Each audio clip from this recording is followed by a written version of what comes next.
Paris, the city of romance, of art, of timeless beauty. Now, imagine this city hating its most famous symbol. Hard to believe, right? But the Eiffel Tower, the structure that today defines Paris itself, was once called ugly, useless, and humiliating. Writers, painters, architects, and politicians signed angry letters demanding it be destroyed. Newspapers mocked it. Locals complained it ruined the skyline forever. And here's the wild part. They were supposed to be right, because the Eiffel Tower was never meant to last. It wasn't designed as a monument. It wasn't built as a symbol of love or culture, and it was never supposed to survive more than 20 years. So why is it still standing? Why didn't Paris tear it down as planned? Why didn't the wind destroy it? Why didn't war, corrosion, or time finish the job? And most importantly, what secret purpose saved it from destruction? To understand that, we have to go back to the late 1800s, a time when Paris was racing to prove something to the world. The year was 1889. France was preparing for the World's Fair, celebrating 100 years since the French Revolution. The government wanted something bold, something shocking, something that would scream one message to the world: we are the future. A competition was announced: design a structure taller than anything humanity had ever built. More than 100 proposals arrived. Most were traditional, predictable, safe.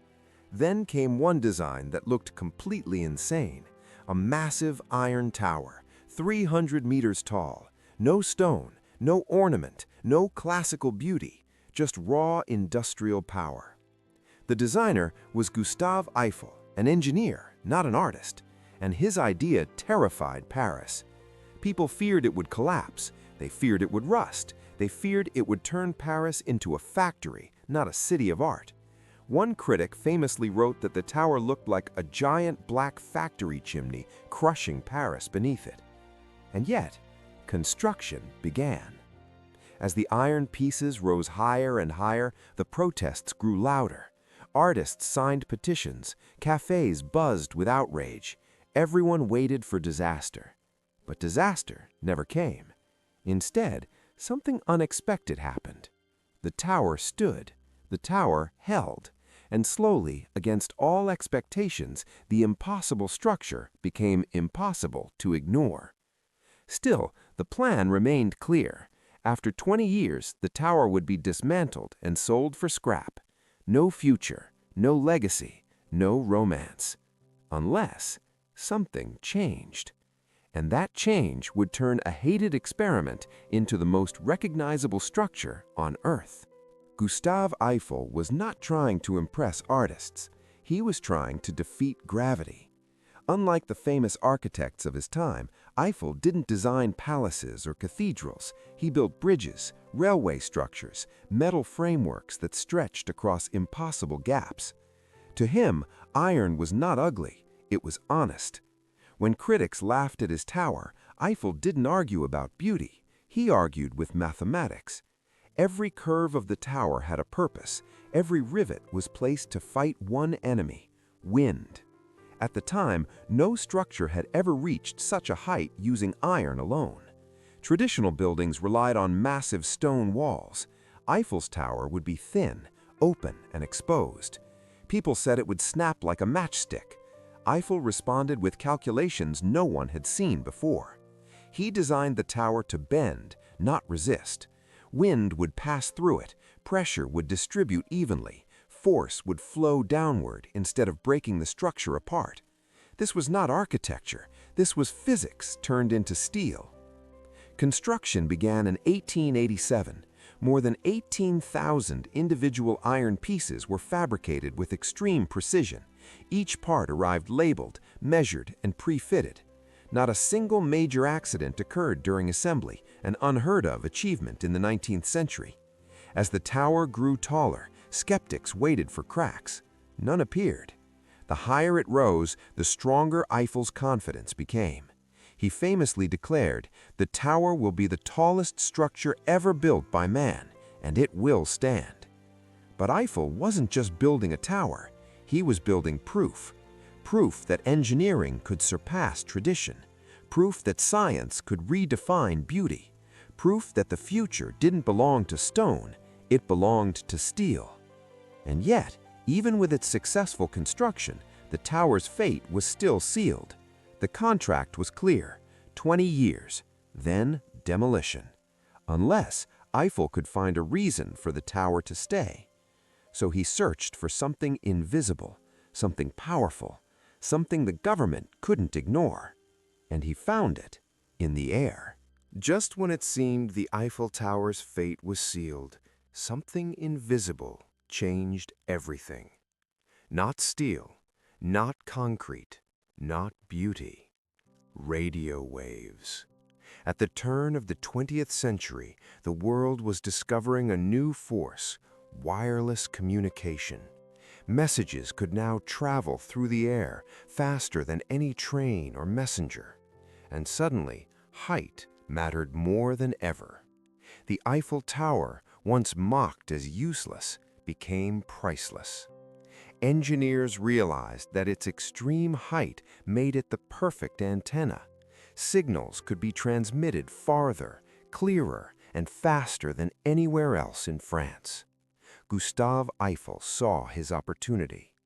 He allowed scientists to install experimental radio equipment at the top of the tower.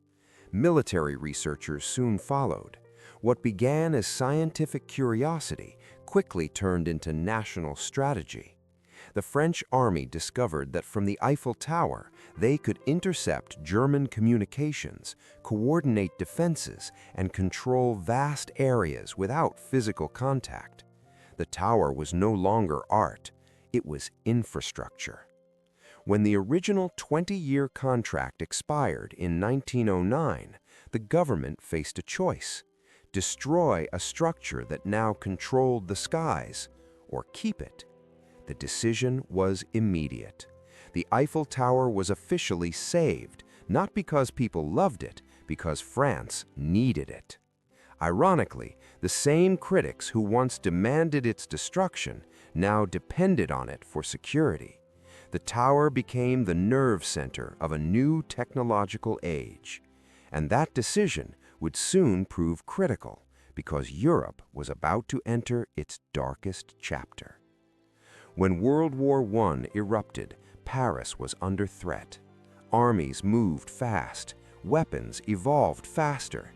Information became the most valuable weapon of all, and the Eiffel Tower stood at the center of it.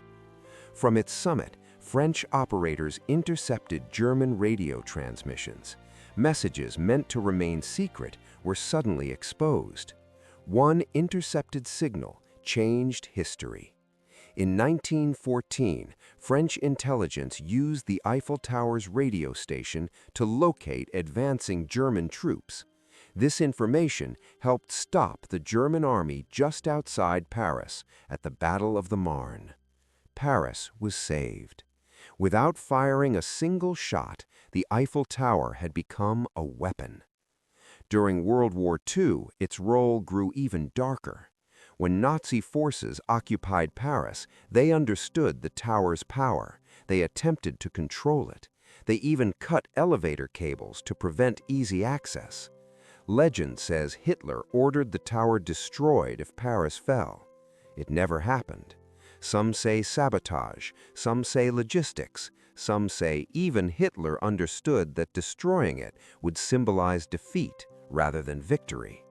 Instead, the Eiffel Tower survived the war, silent, standing, watching history unfold beneath it.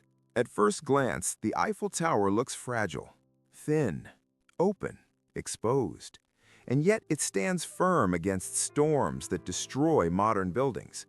The secret lies in its shape.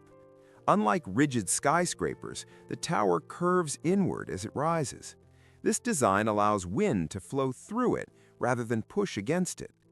During powerful storms, the top of the tower can move, but only a few centimeters. This flexibility prevents catastrophic stress. Rigid buildings resist wind. The Eiffel Tower dances with it. Gustave Eiffel once said that the tower's form was dictated by mathematics, not aesthetics. He was right. Even today, modern engineers study the Eiffel Tower as a masterclass in aerodynamic design. Iron rusts. So why hasn't the Eiffel Tower turned to dust? The answer is maintenance, obsessive maintenance.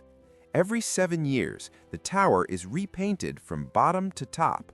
Over 60 tons of paint are applied by hand. Workers climb the structure like mountaineers. 3 shades of brown are used to counteract optical distortion. This constant care prevents corrosion from ever taking hold. The Eiffel Tower isn't old, it's constantly renewed. Today, the Eiffel Tower is more than a monument. It broadcasts television. It hosts scientific instruments. It expands and contracts with temperature. In summer, it grows taller. In winter, it shrinks. It is alive, mechanically speaking. Modern sensors monitor stress, wind, and vibration in real time. The tower that once symbolized the future still belongs to it. The Eiffel Tower was built to be temporary, yet it will likely outlive every modern skyscraper around it. Why? Because it was over-engineered, built not for profit, but for proof.